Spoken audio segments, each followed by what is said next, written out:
Don't love your sheets?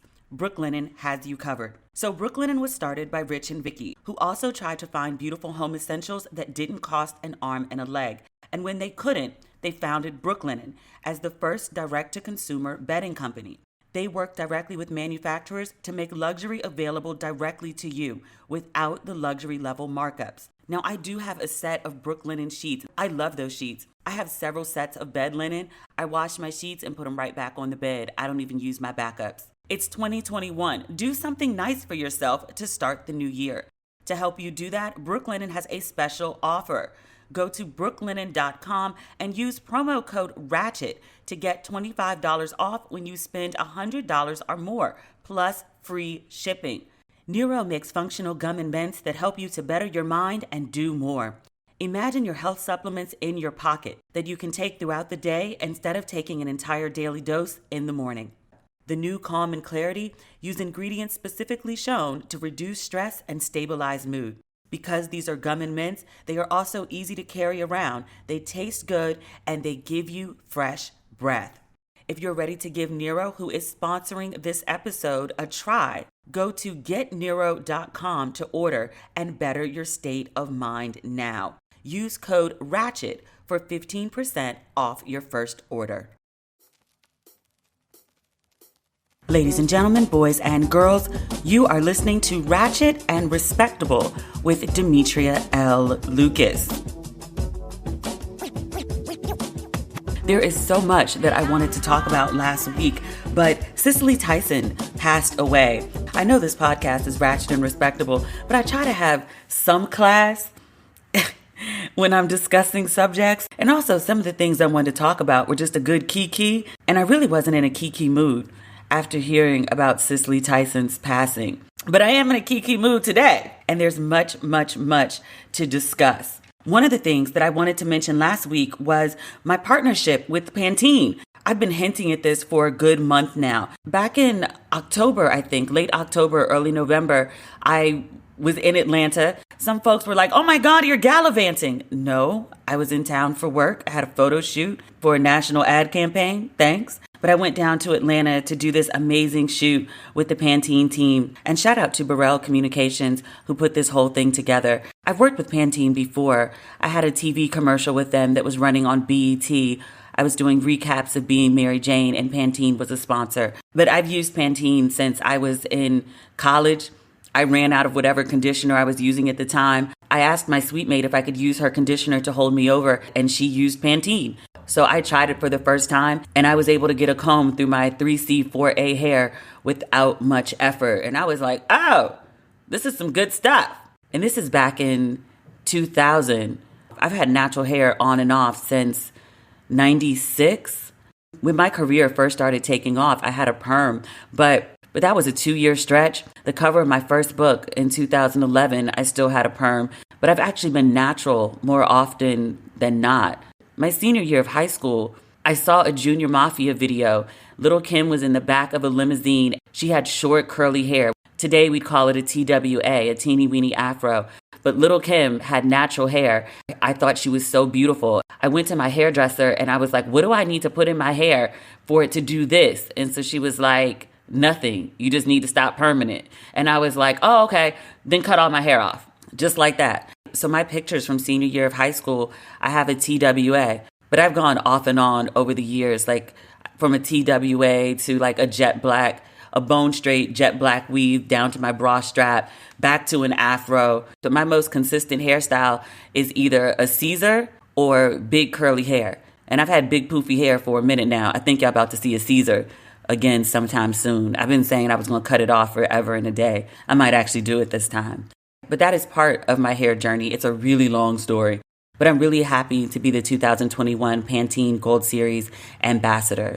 So the partnership debuted in Essence. There was an ad in the January-February issue, but you'll see that ad around in other places. And beginning in February, this month, because it's February, you'll start hearing ads on the radios, which I expect you'll recognize my voice. And actually, I'm positive you will. Sidebar, I remember when I was on Bravo, the first season was still airing, I was shopping with my mom, and this woman came around the corner and she said, are you the girl from that show? Because nobody remembered my name and nobody remembered the name of the show. And I was like, yeah. And she was like, your voice is so distinct. She was like, as soon as I heard it, I was like, that's that girl from that show. Black people. But I'm really excited about that. It's my first, not my first time on radio, but it's my first radio ad. I got my first offer to be in SAG based off that ad too, which I was really pleased with. I was like, oh, Screen Actors Guild. That means I can vote for the award show. It's all quite exciting. In other news, the Don't Waste Your Pretty merch goes on sale on Wednesday, February 3rd at 6 p.m. Eastern Standard Time. I do the drops late in the day because you all work, or you're entrepreneurs and you're also working during the day. So I do my drops after work hours so everyone has a chance to get off their Zoom calls and maybe get dinner made and maybe settle in before they go shopping online. So I'm doing this drop in parts. The first drop is the hoodies.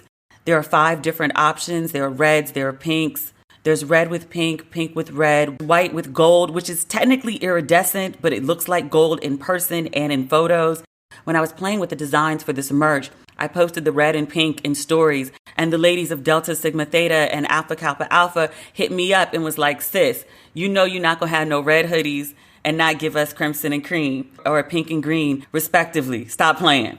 And I was like, really? It's supposed to be a Valentine's Day drop, not a BGLO drop. And I was like, I don't have blue hoodies available to do blue and white and blue and gold for the Zetas or SG Row. So I was like, I don't know. And they were like, sis, trust us. So because I had the red and pink on hand, I was like, well, let me play with the colors and see what works. It works. So there are pink and green hoodies and crimson and cream as well. So that is the drop that's happening on Wednesday. There are 2 more items coming. They may be available Wednesday. I haven't decided yet. I'm still working out some back end issues. So we'll see. But all of it will be available on demetriallucas.com on Wednesday, February 3rd at 6 p.m. Eastern Standard Time. And there's also Ratchet and Respectable merch as well. It's currently small sizes. The line initially ran from an extra small to a 4X, but everything but the extra smalls are sold out now. So what do we have on today's agenda? Oh, I wanted to talk about my young girls, Chloe Bailey and Jordyn Woods. Jordyn is on her way to becoming a one-name person. She dropped a Bust It Challenge video. That girl, beautiful girl. She dropped a Bust It Challenge video. That was a lot of ass shaking. A lot of ass. Now, some folks were like, is it real? I was like, it moves like it's real. If it ain't real, that's a good surgeon. Toss up that number. Some folks were like, it's a fat transfer. I don't care where it came from. Her ass, literally her ass, looked amazing. Good for her. She's a cute young girl. Chloe Bailey from Chloe and Halle. We've watched her and her sister. We've watched them grow up. I think they're 22 and 18 now. They're adult women. But Chloe, over the years, has, I think the appropriate word might be blossomed. She used to look like a young girl. She's no longer a young girl. She's a 22-year-old young woman. And she's stacked. But she dropped a video too. And I was like, oh, okay, young girl shaking. I saw some folks that were like, oh my God, this is so distasteful. What's wrong with these young girls? The same thing that's been wrong with young girls since time immemorial. They ain't had them bodies 5 years ago. They just got them. They knew. They taking them out for a test drive. They're 22-year-old girls. This has always been what 22-year-old girls do. Especially when they're hot. They show off their hotness. You did it at 22. I did it at 22. Don't be mad because you don't have your 22-year-old body. You had your time. These young girls have their time too. Let them enjoy it the same way you did. See people on the internet that I used to be at the clubs with. Ma'am, you wasn't two-stepping in the clubs. We sipped a lot. We danced a lot. Sometimes it was respectable. Sometimes it was not. The only difference between us and them is they got phones with cameras and good Wi-Fi. They're young and hot with strong Wi-Fi. Let them girls be. I saw Chloe also did a little silhouette video. Very sexy. It kind of looked like a, what's that song Beyonce did? Take all of me. Just want to be the girl you like. Excuse my singing. It's early in the morning. My voice ain't cleared up. It was a cute little silhouette video. It was sexy as shit. And I was like, all right, young Chloe, bent over and humping the floor. You couldn't see anything except the silhouette. It was very tasteful. Folks had a fit. Like, I know we watched her grow up, but she grown now, y'all. She young grown, but she grown. She want to shake it fast. Because at 22, I was literally shaking it fast to mystical shake it fast. Folks out here having conniptions. And poor Chloe, y'all done made that young girl cry. I was reading on the griot that somebody said that she's trying to do this good girl gone bad as a marketing stunt. And they were like, Janet Jackson did it first. And I was like, you know what? Comparing a 22-year-old singer to Janet Jackson ain't a bad comparison. I mean, Janet did okay for herself, no? I'm just saying. And Chloe can sing her ass off too. But Chloe did an Instagram message with tears in her eyes and her little voice cracking. She said, quote, "For every woman out there, don't change who you are to make society feel comfortable. And I'm telling myself that's not what I'm going to do. And even when I posted the video yesterday," and this was a video, she was in her room. She had on a t-shirt and some underwear. And she was, I think, burning incense or whatever. But you saw some side booty. And then she was dancing in her little underwear. She had on a t-shirt. And it was full underwear. It wasn't even a thong. And I was like, as far as Instagram goes, the girl was dressed like a nun. You know how many naked asses I've seen on Instagram or women gyrating in string bikinis? The girl had on a whole t-shirt and some drawers. Now, would I like my 22-year-old daughter doing that? Perhaps not. But Chloe ain't my 22-year-old daughter. And if I had a 22-year-old, she'd be grown. As her mother, I'd be like, girl. But as some random woman on the internet, bah. So Chloe went on, she said, "I want you guys to kind of get to know who I am inside. And it's really hard for me to think of myself as a sexual being or an attractive being, quite frankly. So when I see all the uproar about my posts and stuff, I'm a bit confused. Like I really don't understand because I've never seen myself in that way or in that light." That's not a surprising take. Like I said, she didn't have that body 5 years ago. She didn't have that body 3 years ago. It's new. She's growing into her womanhood. Leave that young girl alone. Let her process herself. You discovered you, or I hope you did. Let that young girl figure out herself. Poor baby. Some mornings you wake up feeling ready to pull the covers over your head and go back to sleep. No judgment, of course, but let's make having the most comfortable sheets the reason why. Don't love your sheets? Brooklinen has you covered. So Brooklinen was started by Rich and Vicky, who also tried to find beautiful home essentials that didn't cost an arm and a leg. And when they couldn't, they founded Brooklinen as the first direct-to-consumer bedding company. They work directly with manufacturers to make luxury available directly to you without the luxury level markups. Brooklinen has a variety of sheets, colors, patterns, and materials to fit your needs and taste. Now, I do have a set of Brooklinen sheets. I love those sheets. I have several sets of bed linen. I wash my sheets and put them right back on the bed. I don't even use my backups. It's 2021. Do something nice for yourself to start the new year. To help you do that, Brooklinen has a special offer. Go to brooklinen.com and use promo code RATCHET to get $25 off when you spend $100 or more, plus free shipping. That's BROOKLINEN.com and enter promo code RATCHET to get $25 off when you spend $100 or more plus free shipping. Brooklinen.com and use promo code RATCHET at checkout. Neuro makes functional gum and mints that help you to better your mind and do more. Imagine your health supplements in your pocket that you can take throughout the day instead of taking an entire daily dose in the morning. Neuro is loved by Olympians, engineers, academics, fitness enthusiasts, and people who are stuck working at home. These patented cold compressed gum and mints are gluten-free, sugar-free, vegan, and work much faster than drinks or supplements. The energy and focus products have been shown to improve brain performance in a pilot study done with the Brain Co. out of the Harvard Innovation Lab. The new Calm and Clarity use ingredients specifically shown to reduce stress and stabilize mood. Because these are gum and mints, they are also easy to carry around, they taste good, and they give you fresh breath. If you're ready to give Nero, who is sponsoring this episode, a try, go to getnero.com to order and better your state of mind now. That's GETNEURO.com. Use code RATCHET for 15% off your first order. Speaking of young girls who aren't really given a chance to figure themselves out, can we talk about this Wendy Williams biopic? We're going to talk about the biopic and the documentary separately. There was so much going on there. Lifetime gave us 4 hours of Wendy Williams last night, which is a lot of Wendy. It's a lot of Wendy, but it was riveting television. The biopic and the documentary covered a lot of the same terrain. I didn't necessarily think there needed to be both, but I was equally entertained and horrified. So the biopic, it was good. Lifetime is so damn inconsistent with its programming. They also gave us the Clark sisters, which was phenomenal television. Like, that could have gone on HBO, which is the gold standard for good TV. Amazing.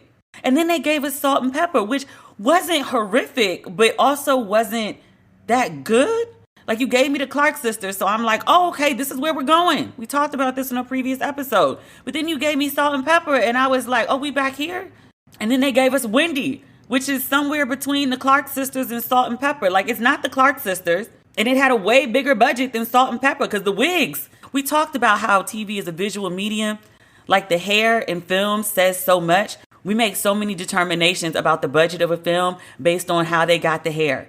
But the hair in the Wendy movie, the wigs on the actress were amazing. I was like, you know what? Whoever did these wigs for the movie, I want them to do Wendy's wigs in real life. Wendy, I like Wendy. I like Wendy. Wendy's wigs are sometimes, I want the best for Wendy. I want the best for Wendy.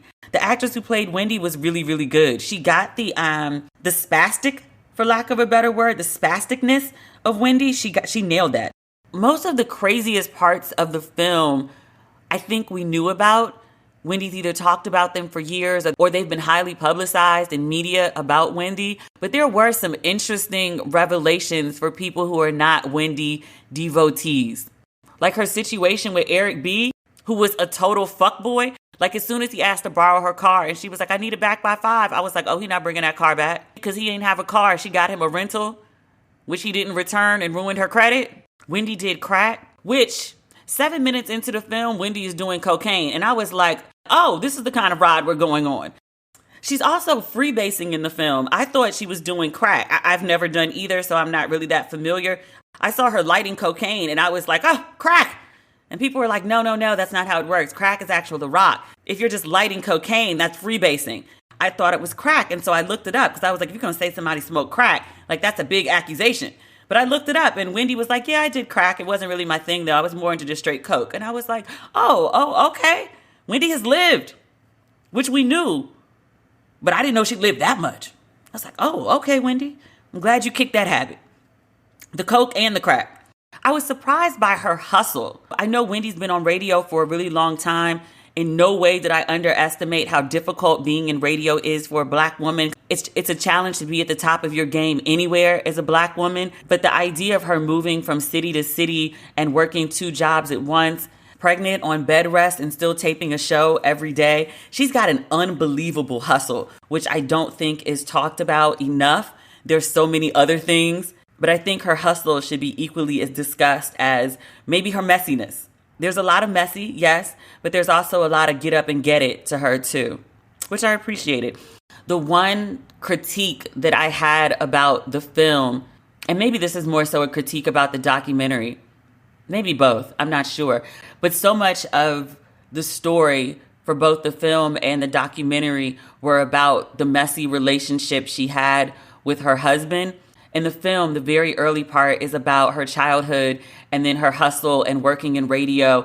But as soon as she meets her husband, their relationship and the ups and downs of it overwhelm the storyline. But despite all the shit that she was dealing with in her marriage, she was still showing up to work every day, giving 100%, which you gotta appreciate because there's another type of woman who rightfully, no judgment, who rightfully would have fallen apart given all that was going on behind the scenes. And Wendy kept showing up every day, which I respect. I did wish there was a little bit more about her work. That's not necessarily a criticism. It's just an observation. Surprisingly, I like the love story with her husband, at least the beginnings of it. And I think it's a gracious portrayal of her husband. Their marriage ended quite terribly. She still portrayed their early love story as him being a great guy. Not even good. He was great. She easily could have vilified him and everybody would have understood. She was very gracious, which I respect. Because even though things don't end well with people, like you ended up with them because at one point it was good. Because if it wasn't good in the beginning, then you wouldn't have been with them. But their little love was so cute. And right after they had a baby, after multiple miscarriages or stillborn births, which, like I said, there's another type of woman who would have rightfully crumbled. But she gained 100 pounds. It was on bed rest for her entire pregnancy because the doctor told her she had a weak uterus. She gained 100 pounds and was laid up so that she could, produce a child, only to find out that her husband had been cheating on her and was like, we haven't slept together in a year. Well, she hasn't slept with you in a year either because she was growing a whole human in her body. And I kind of wondered then, I was like, why didn't she go then? But then she talked about it in the documentary. She was like, I wanted this baby. I've got this whole baby. And she was like, I don't know what to do with this baby. I can't do this by myself. Like, you need to be here. So that was when she says that's the first time that she found out about him cheating. But that wasn't with the woman who he was with for 16 years. The woman he was with for 16 years, Wendy knew about early on. She just didn't know the degree of their involvement. As it's portrayed in the film, one of his friends gives her a heads up that her husband and this woman are living together in a house. She thought the woman might have been coming through the fuck in the condo. And she was like, a whole house? 9 miles from my house? So when Wendy goes over to the house, she glues the mailbox shut and spray paints Wendy loves Kevin, Kevin loves Wendy, something like that on their garage door. Which I was like, huh? I mean, I guess you never really know what you'll do when you find out that your husband has bought a woman a whole house with the money that you've earned. I mean, he was her manager, but like, what did he really do? Seriously. He was security, so she could run her mouth and not get fucked up, which is important. But there's also people you could pay for that. Like, you didn't have to marry him for that. But he bought that woman a whole house. So Wendy goes over to the house. She does what she does. And I was really surprised by that because I was like, that's very, I don't know. I feel like that's something you do as a teenager or something you do like in your early 20s. But like, I have a whole life with you. I got a whole baby with you. And I find out you bought somebody a house. I've had bigger reactions to fuckery for far less offenses. But that's me. I mean, I'm not saying she should have, I did say in a review that she should have gone Angela Bassett on the car or Left Eye on the house. I mean, I was mostly joking, like 75%. But I was like, you glued his mailbox shut? I was like, that's some issue, dude, like when a boy breaks your heart in high school. She better than me. Somebody pointed out and they were like, yeah, she didn't want to leave him. She wanted to get his attention. Like if she burnt the house down or set the car on fire, like that would have been like too much. That would have really pissed him off. She didn't want to make him mad. She wanted to get his attention. And I was like, I guess. One thing I did find interesting. So Wendy initially said that she didn't know anything about her husband's affair. When the story broke in the British tabloids, they followed Kevin and his mistress around for, I want to say like a year. They had pictures, they had detailed documentation, and they were like, oh no, they go to the gym and work out together. They go to restaurants. Their names are on the mailbox. He has a whole separate family life with this woman. But Wendy at first said she didn't know, and she said she was standing by her man. She held up her hand with her giant rock on it. Wendy been known. She said the woman drove to her house and did a K-turn in the driveway. And at some point she got out. Wendy recognized her and Wendy saw her belly. And so the woman wanted Wendy to know she was pregnant. And that's how Wendy says that she found out. I think that was in the documentary. And I was like, oh, girl, I don't believe in fighting. And I definitely don't believe in fighting pregnant women. Some people deserve to have their ass beat. You're a whole mistress driving to the wife's house to show off your belly? Ma'am, you wanted to have your ass beat. You wanted that. You asked for that. Like I said, Wendy's a better woman than me, and I'm not a fighting girl. I didn't grow up hard. I'm from the suburbs. But girl, that's a lot. I think everything else in the film we kind of knew. And I thought again, watching Wendy's film, the same thing that I thought watching the Clark sisters, Salt and Pepper, literally every biopic about a woman except Lady Sings the Blues. All these ambitious women all dealing with fuckery for men. And I still wonder what they could be, what they could accomplish, what joy they could have had if they had men in their lives who weren't causing them constant embarrassment, constant pain, constant hurt, constant suffering, constant insecurity. What could they have been? I mean, Wendy's amazing. Salt and Pepper, amazing. Clark Sisters, amazing. But they all got to where they were despite the bullshit that they dealt with, largely from men. And this is not something that applies to women in biopics. It's something that applies to women across the board. One of the reasons that Wendy is so relatable now, because she wasn't so much before all this mess happened. A lot of people have been through bullshit with their partners and their spouses. Like Wendy used to be like, I mean, you watch the show, but Wendy was reviled. A lot of people just did not like her. And then after this stuff with her husband, people were like, oh, Wendy, because they knew what she was going through. They'd been through it too. Everything up to and including my husband had a baby with another woman. When I was doing Ask Demetria, that question came up every other week. I'm dating this guy. He got this other woman pregnant. I'm engaged. I just found out he had a kid he didn't tell me about. I'm married and I just found out my husband had a baby with his ex while we were married. It's surprisingly frequent. With HelloFresh, you can get fresh, pre-measured ingredients and mouth-watering seasonal recipes delivered right to your door. HelloFresh lets you skip those trips to the grocery store and makes home cooking easy, fun, and affordable. And that's why it's America's #1 meal kit.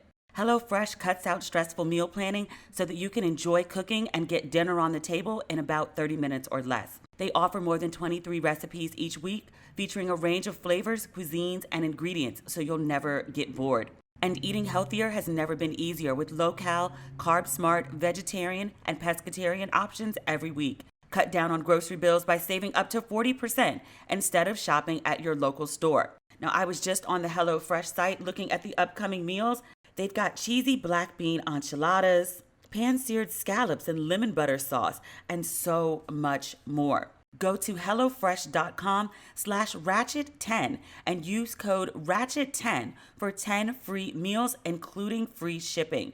That's HelloFresh.com/Ratchet10 for 10 free meals, including free shipping. Do you cringe when you see people bite into a popsicle with all their teeth, or when you see people chew on ice? I have sensitive teeth, always have, always will. Sensitive teeth also meant that whitening strips never worked for me. My teeth hurt for hours after one treatment. So when I saw a local company called Snow say they created a teeth whitening kit designed for people with sensitive teeth, I decided to put them to the test. Snow whitens teeth in just 9 minutes per day, and you'll see results after 3 days. Snow boasts over 500,000 happy customers, including Miss Universe. Each kit comes with a 6-month supply of whitening serum, so anytime your smile needs a touch-up, you're good to go. If you have sensitive teeth like me, go to trysnow.com right now and use my code RATCHET for 15% off. That's trysnow.com and use my code RATCHET for 15% off your first order. Much thanks to Snow for being a sponsor of this episode. So about this documentary, this Wendy documentary, I watched it. I'm going to sound like a hypocrite because I watched the whole thing, and within the first 4 or 5 minutes, I was like, they probably shouldn't have filmed this at this time. Wendy was not emotionally well at the time that was filmed. And I said this online, and I'll say it again because I really can't think of a better comparison. I remember watching Lauryn Hill Unplugged when it came out, and I love that album. People paying that album, but I love that album. I can still quote you most of the lyrics. But I was like, Lauryn Hill's not well. Like, if you listen to the lyrics, if you look at her demeanor, she's not well.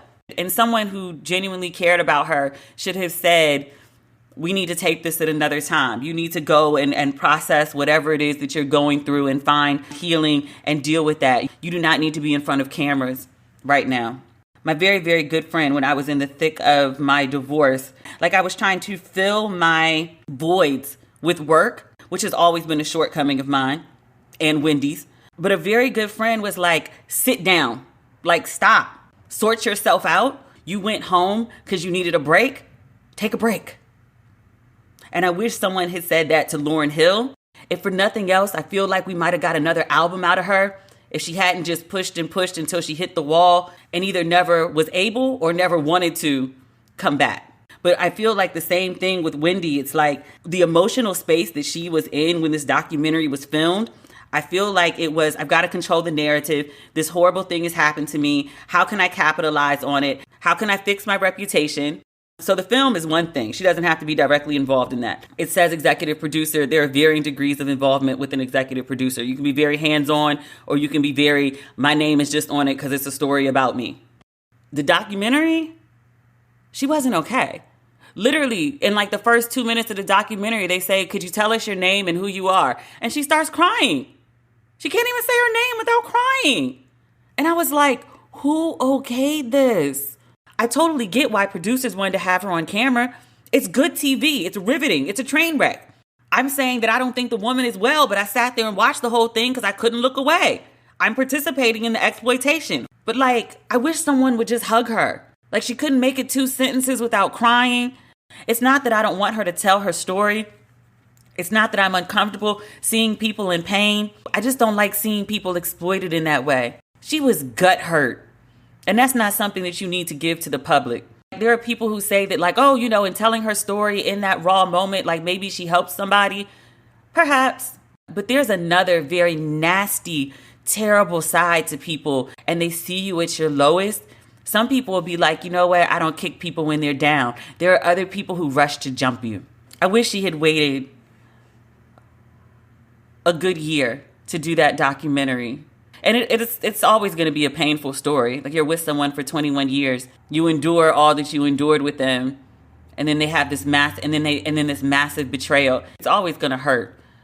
But I think she would have been a little more, less angry, less bitter, rightfully bitter. No judgment on the bitter, rightfully bitter. But I think she would have had a more cohesive. I also don't think a documentary about Wendy should be all about her husband.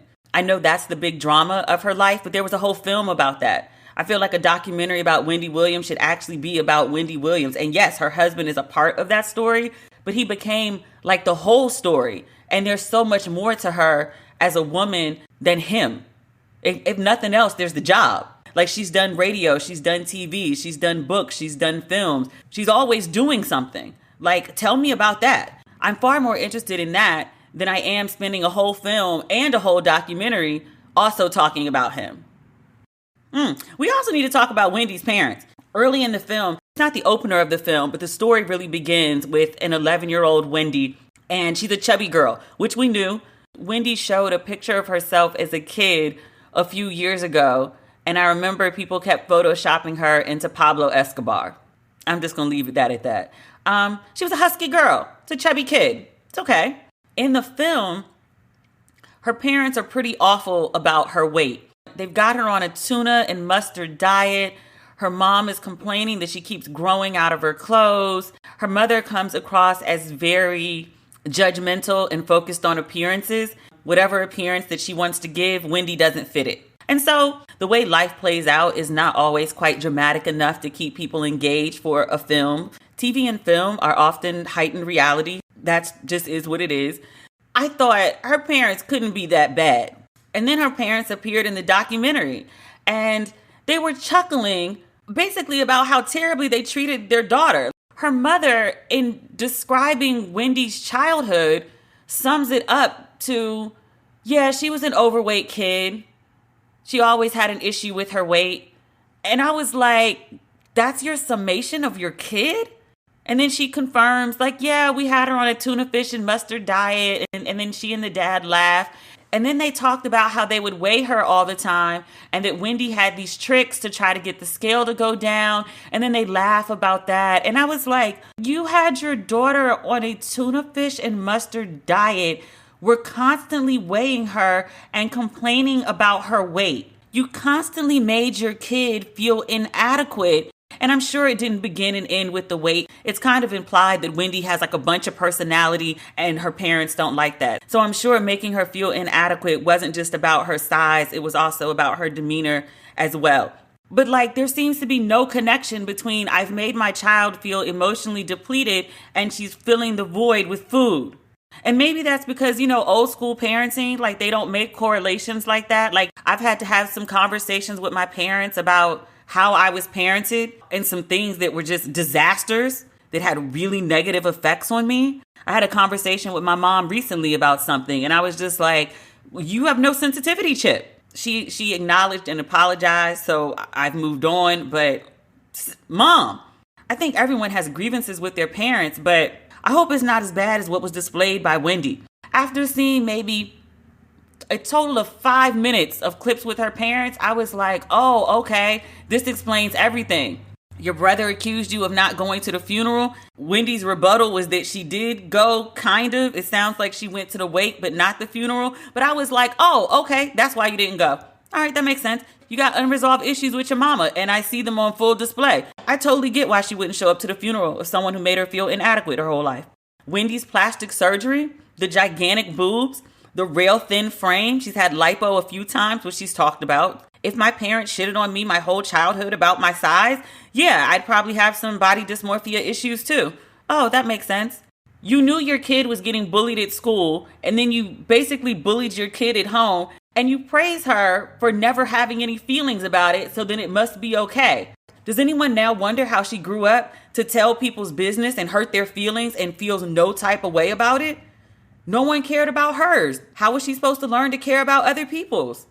When I was 21, my first year in grad school, I was interning at One World magazine, and one of the first big interviews I did was for Wendy Williams, and they sent me up to the radio station. I think I told this story before. If not, I'll keep it brief. But I asked Wendy, I said, Wendy, why you be telling these people's business like this? Why you always talking about people, Wendy? And she was like, oh, because it's lucrative. There is no malice. She's not trying to hurt people's feelings. I mean, if their feelings get hurt, okay, but that's not her job. She's just trying to earn a check. That's it. She had absolutely no feelings about it whatsoever. No hard feelings. She wasn't out to get anybody. It just was what it was. She knew your business, so she talked it. And that's that. Her parents did a number on her. Speaking of people whose business she put out there, years ago, Wendy got on the radio and told the entire listening audience that Method Man's wife had breast cancer. Method Man's wife hadn't told her friends or family. It's something that she wanted to keep to herself, which her body, her choice. Okay, somebody knew, and somebody told Wendy, and Wendy went and told the entire listening audience. Right before the film was released, Wendy did an interview where she talked about her one-night stand with Method Man. According to her, they connected after a fight broke out at a club. I'm reading from Showbiz Cheat Sheet, and they said Method Man invited Williams to, quote, smoke marijuana with him. Wendy says he asked if he could go to her penthouse with her in Jersey City, and she proceeded to give him a bath in her jacuzzi tub. This was likely before 97. Wendy got married in 1997, and Meth has been married since 2001. I knew he was married. I didn't realize he'd been married that long. It's a lucky woman. Meth is fine as shit. Two single people having sex is not really news at 11 to me. But people are like, Wendy and Meth? Wendy was cute. This isn't really that shocking to me. But it is kind of shocking that, like, someone that you slept with, even if it was a one-night stand, like, she doesn't say he dogged her out or anything. You had an intimate experience with him. Like, you know him in the biblical sense. And then you get on the radio and blast that his wife has breast cancer? It's not like they're involved in a scandal of some sort. Like, she has a health issue. Wendy. But Wendy popped up again talking about Method Man, and he's not even in the film. That was just a story she decided to share randomly when she was doing an interview with DJ Sus One. Until today, I did not know Method Man's wife's name. I knew nothing about her. And all I know today is her name is Tamika Smith, and she is fucking over Wendy Williams. So Wendy talked about Meth, and Meth's wife has some choice words for Wendy. She posted this on her Instagram page. A statement from Tamika Smith, wife of Method Man, because she ain't never been in the spotlight. Didn't want to be, evidently. I'm going to read it in its entirety because it's a good read, literally and figuratively. For years, I kept my silence while Wendy Williams launched constant verbal attacks against my husband, myself, and our family. In the past, I ignored her lies, innuendos, and blatant attempts to provoke us. But Wendy has proven again and again that she is incapable of any decency. Her obsession with our lives has reached a new low, and I'm tired of taking the high road. In an obvious attempt to increase ratings for her sad biopic, her struggling TV show, and her burnt-out career, Wendy has once again targeted my husband. It's a pattern that she has repeated for years. When I was diagnosed with cancer years ago, Wendy shared my personal medical information with her listeners live on the air during her radio broadcast. She didn't care that she was violating my right to privacy or that I hadn't shared news of my diagnosis with my family and friends yet. She never apologized, never expressed any regret whatsoever. Despite my anger, I chose not to respond publicly to her unhealthy fixation with my husband and our marriage. It was clear that she was sick and that she was struggling with a lot of issues, including self-hate and low self-esteem. Over the years, those issues have made her increasingly ugly, both inside and out, and no amount of plastic surgery can fix the ugliness inside her. Instead of using her platform to uplift women, she has spent her career attacking marriages while her own fell apart. She criticized celebrities battling addictions despite her own struggles with substance abuse. There's no limit to how low she will go in the name of making headlines. Tamika's not done. Tamika's almost done, but Tamika's not done. Tamika continues. Her career is on life support. Her husband has abandoned her, and the ratings for all of her projects are down. She's desperate for attention and is trying to use my husband's popularity as a way to get her name trending. How sad that a woman who was once revered in the entertainment industry has reduced herself to a tabloid side note and circus freak. For the record, my marriage is solid. My husband continues to enjoy a successful career, and Wendy will forever be one of the most miserable bitches on the planet. That's a read. That's a read. So let's move on. We've talked a lot about Wendy. Let's move on. I want to talk about T.I. and Tiny.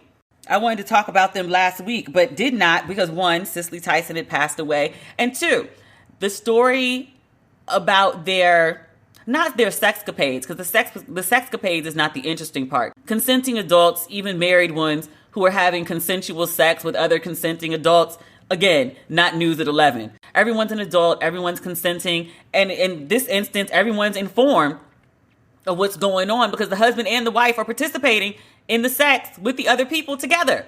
All consensual. There's no scandal here. And plus, there's been rumors about T.I. and Tiny and their sexcapades for years.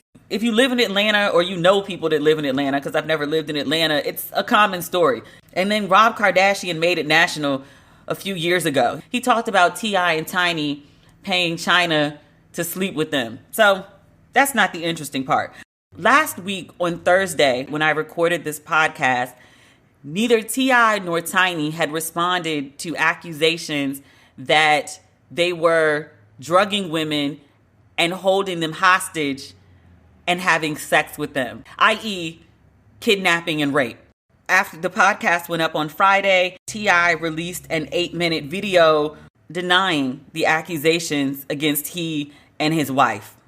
Now, I don't know what's what. We're going to talk about some of the accusations, and I'm going to tread real carefully on this because these are damning allegations. It's one thing to be like, oh, you and your wife are swingers. Like, it is what it is. But accusing people of kidnapping and rape is serious. Those are serious offenses. Those are very serious offenses. I will say this, though. T.I. walking around in the woods with uncombed hair. I was like, sir, you look like a predator. I'm not saying you are a predator.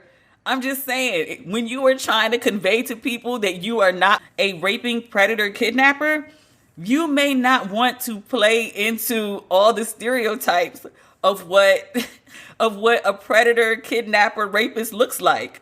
Like, what's the dude's name? Silence of the Lambs. When he got the chubby girl and was trying to shrink her down so he could wear her skin. Wasn't he up in the woods?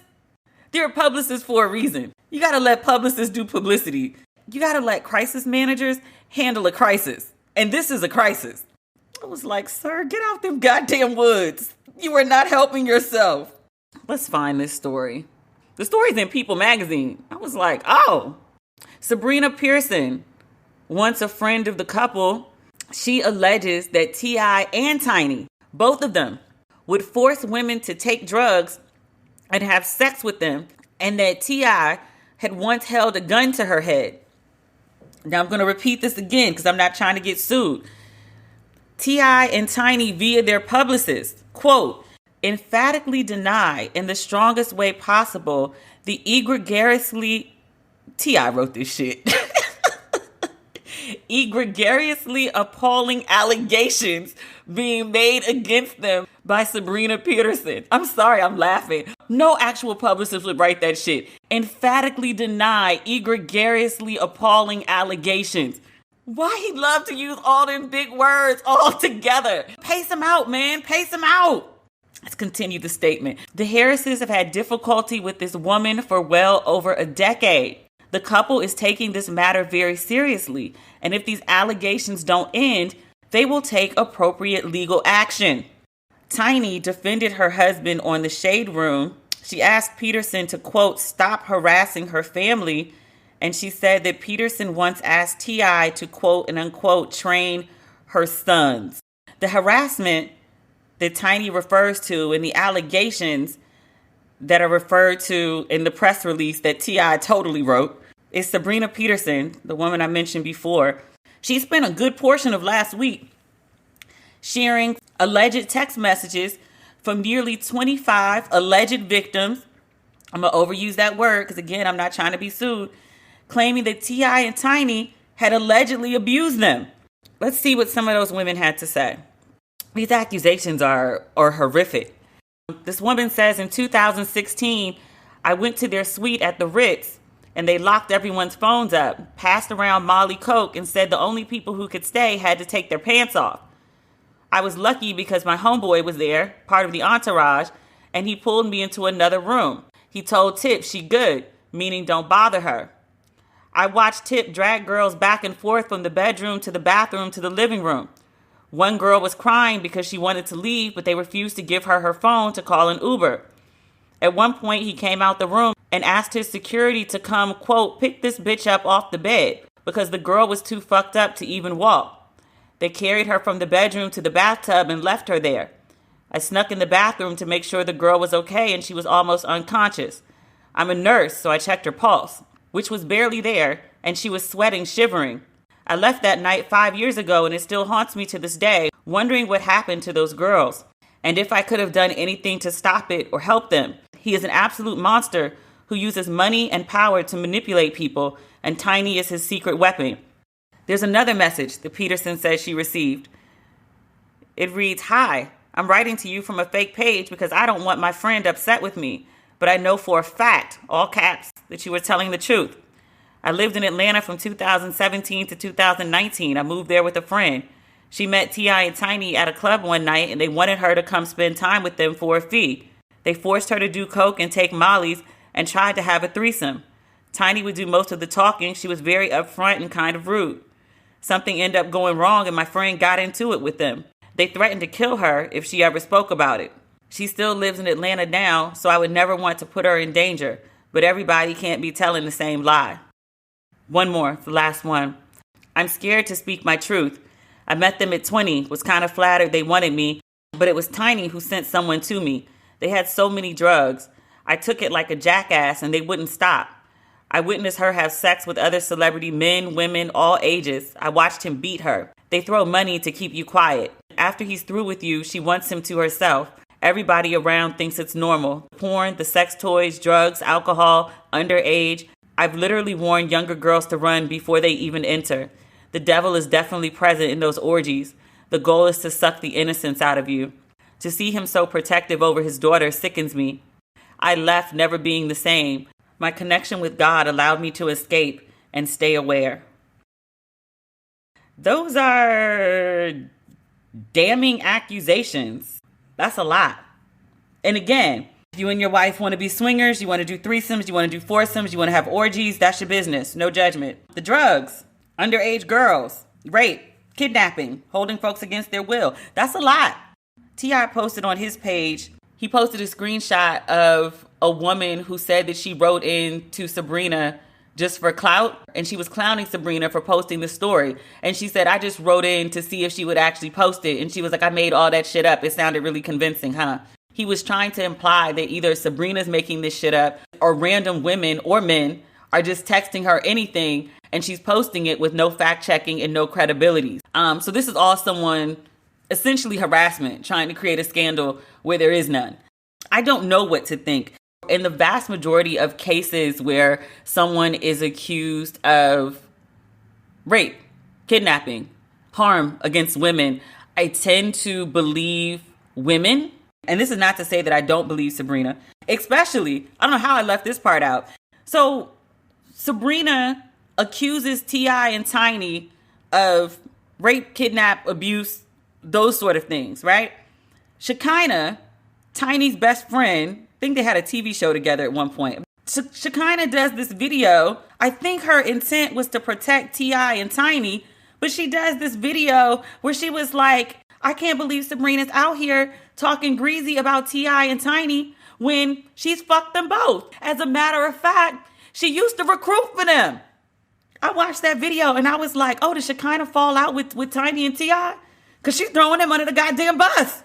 She came back later with another video and was like, yeah, I was just talking. I really don't know. This guy had told me and I was just repeating. And when Tiny and Sabrina were friends, I was just the hairdresser. I wasn't friends with Tiny yet, so I don't know about that. It's like trying to walk the whole thing back. I was like, your dumbass got on the internet. You at least confirmed the threesomes and such. Because people were like, that's wild. That's crazy. This whole thing is made up. And then you confirmed half the story. So it's like, well, was the other half true too? And recruit is such an interesting word. Like, I was like, do you have to recruit people when it's consensual?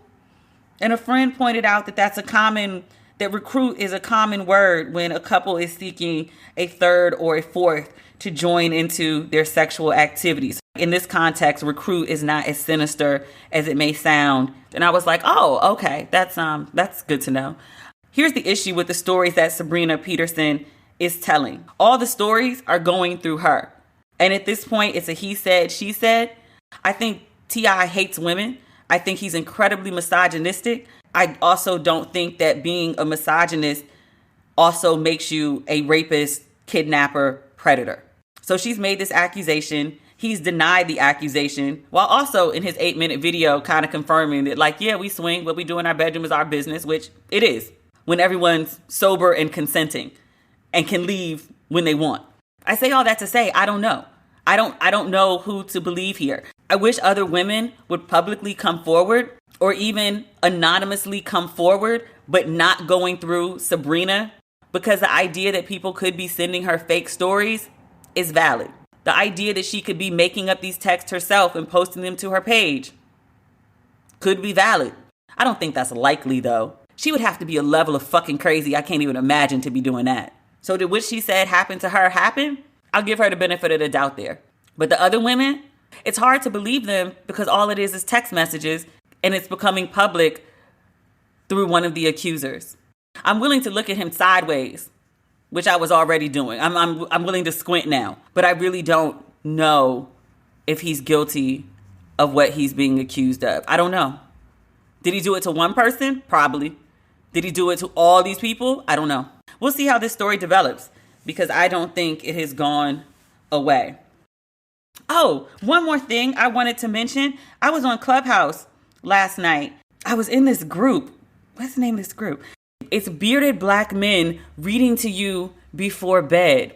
And when I logged on, it was this beautiful, bassy voiced man. He was reading the lyrics to Try a Little Tenderness.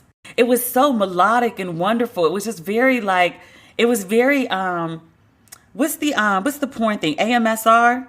This is so sad. I only know this term from porn. I know it's other uses, but it has about the same effect. So when I logged on at 11 p.m. East Coast time, it was very romantic reads. So again, Try a Little Tenderness. Think Motown lyrics, love songs, things like that. Around 11:57, they were like, it's 3 minutes till demon time.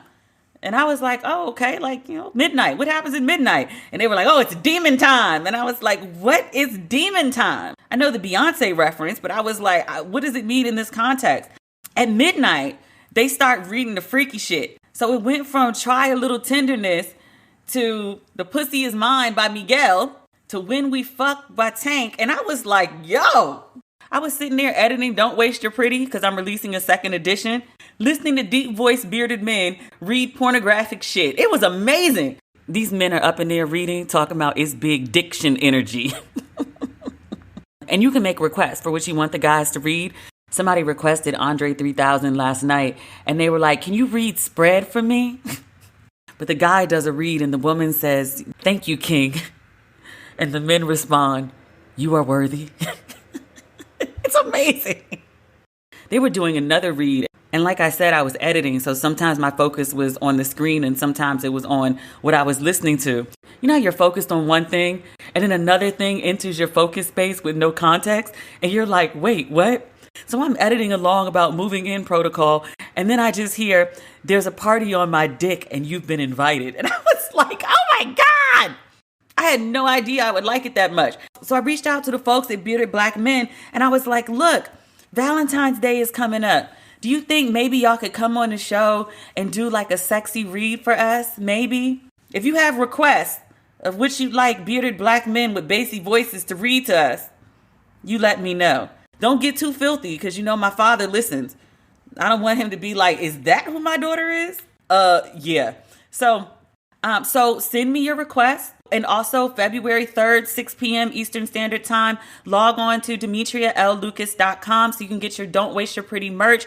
It's on sale early to give you the best shot, because USPS is on one, to give you the best shot at having your merch in time for the film premieres. So you can wear your Don't Waste Your Pretty hoodies while you watch Don't Waste Your Pretty, or read Don't Waste Your Pretty if you haven't picked up a copy yet. So again, merch on sale Wednesday, February 3rd, 6 p.m. Eastern Standard Time. There's also still Ratchet and Respectable merch on the site. We've already gone over that. If between now and Friday you need some Ratchet and Respectable in your life, please follow me on social media at Demetria L. Lucas. And if you are not subscribed to Ratchet and Respectable, some people said new episodes are not popping up on their iTunes, but the people who subscribe, it is popping up in their library. So make sure you subscribe, especially if you're on iTunes, to make sure you get the newest episode as soon as it's available. Okay, I think that is officially everything. We'll talk again Friday. Okay, bye.